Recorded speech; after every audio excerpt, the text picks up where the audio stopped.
नमस्कार, आप देख रहे हैं झारखंड में राकेश। खबरें विस्तार से। और इस वक्त की बड़ी खबर रांची से। मंत्रिमंडल के विस्तार के साथ ही अब कैबिनेट की बैठक को लेकर बातें आ रही है। झारखंड में मंत्रियों के विभागों का जो बंटवारा है वो अब हो गया है। तो आज शाम मंत्रिमंडल का विस्तार हुआ और अब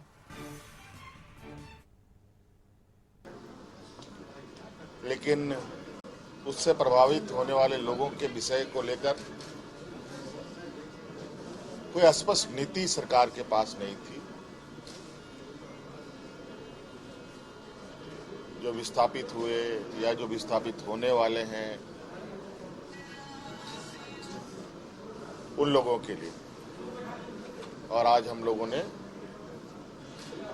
बहुत जल्द विस्थापन आयोग बनाने का आज कैबिनेट में प्रस्ताव को रखा है और इस पर अब हम लोग बहुत जल्द एक मसौदा तैयार करेंगे। सभी विस्थापित लोगों का आर्थिक सामाजिक सर्वेक्षण भी हम लोग करेंगे। एक डाटाबेस तैयार किया जाएगा जिससे सभी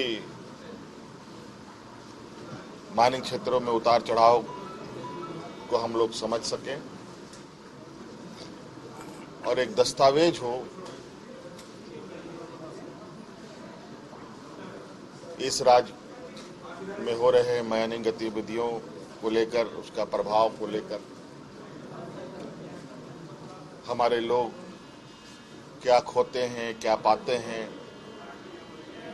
किनको क्या मिला नहीं मिला,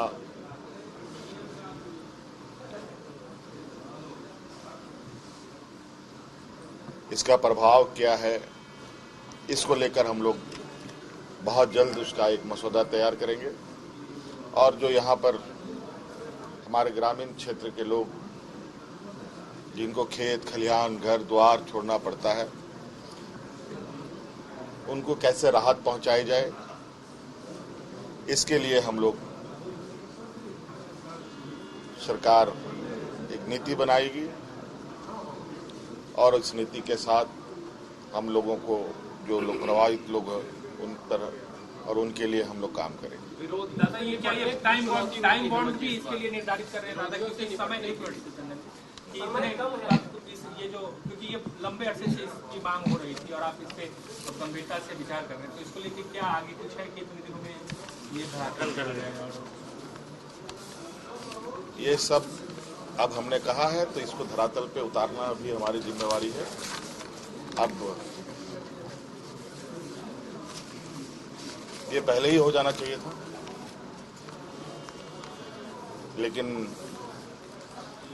ये आज हमने ये निर्णय लिया है तो निश्चित रूप से आप आश्वस्त रहें, जितना जल्दी हो सके हम लोग इसको प्राथमिकता के आधार पर हम लोगों ने इसी सब्जेक्ट को आज हम लोगों ने इस पर सहमति जताई।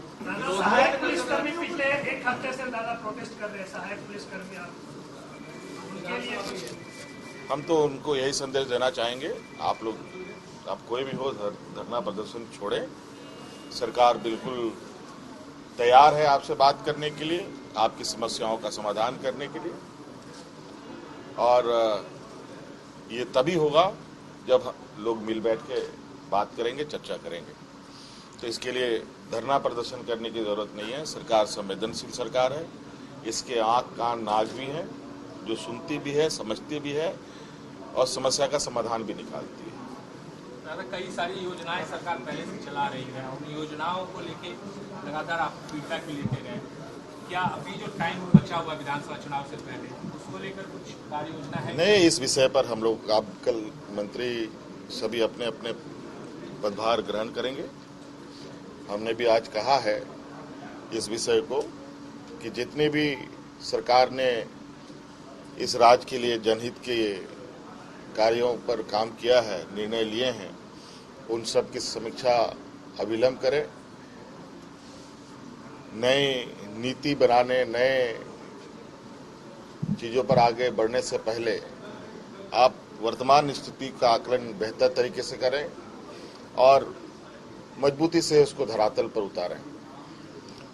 कई शिकायतें आती हैं अलग अलग समस्याओं का, उन सब को मद्देनजर सभी विभाग अपने अपने विभागों के अंदर जड़ तक उसकी जानकारी लेने का प्रयास करें और जो सवाल है, जो समस्या है, उसका समाधान ढूंढें। आपकी सरकार आपके द्वार कार्यक्रम क्या फिर से चलेगा, जो फाइनल स्टेज में पहले से घोषणा इसकी हो चुकी है? मतलब देखिए, अभी हम लोगों ने तो ये प्रारंभ किया ही है। कई बार सरकार आपके द्वार के कार्यक्रम हुए हैं और हमारा प्रयास है, हमने पहले भी कहा है कि हमारी सरकार प्रोजेक्ट बिल्डिंग से नहीं, गांव से चलेगा और इसके लिए कार्य योजना और काम करने के तरीके आने वाले समय में कैसे अपनाए जाएंगे, ये आप लोग को हम लोग समय समय पर बताते रहेंगे। धन्यवाद।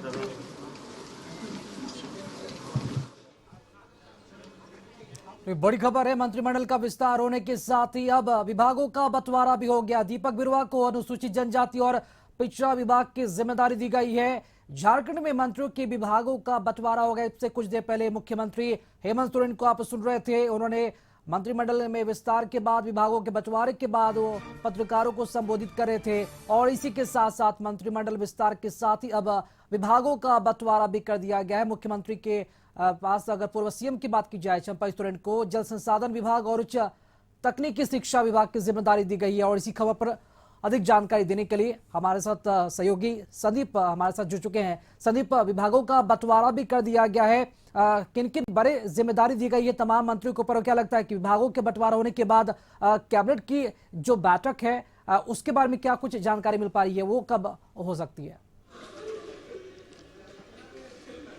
यदि आज की बात की जाए झारखंड के लिए तो अहम रहा, क्योंकि आज हेमंत सोरेन ने खुद विश्वास जो प्रस्ताव था वह विधानसभा में पास किया, उसके बहुमत साबित की है। हालांकि उसके बाद 3 से 3:30 बजे के बीच राजभवन में जितने भी गठबंधन के मंत्रिमंडल में जो शामिल विधायक थे उनको आज शपथ दिलाई गई है और देर शाम तक, यानी कुछ देर पहले ही आज झारखंड सरकार ने उन मंत्रियों को उनके विभागों से भी रूबरू करा दिया, यानी कौन से मंत्री कौन विभाग संभालेंगे।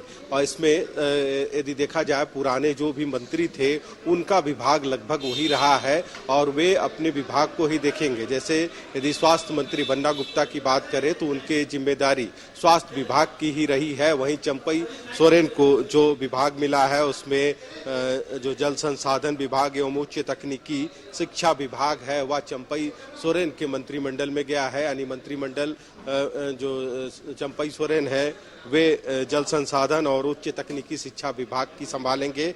वहीं यदि मंत्री रामेश्वर उरांव की बात करें तो वित्त विभाग पहले से भी उनके पास था और इस बार भी वित्त विभाग का जिम्मा मंत्री रामेश्वर उरांव को सौंपा गया है। हालांकि इसके अलावे भी बात करें तो सत्यानंद भोक्ता जो श्रम मंत्री थे पिछले बार भी और इस बार भी, यदि भोक्ता की बात करें, मंत्री सत्यानंद भोक्ता की, तो उनको श्रम विभाग ही सौंपा गया है।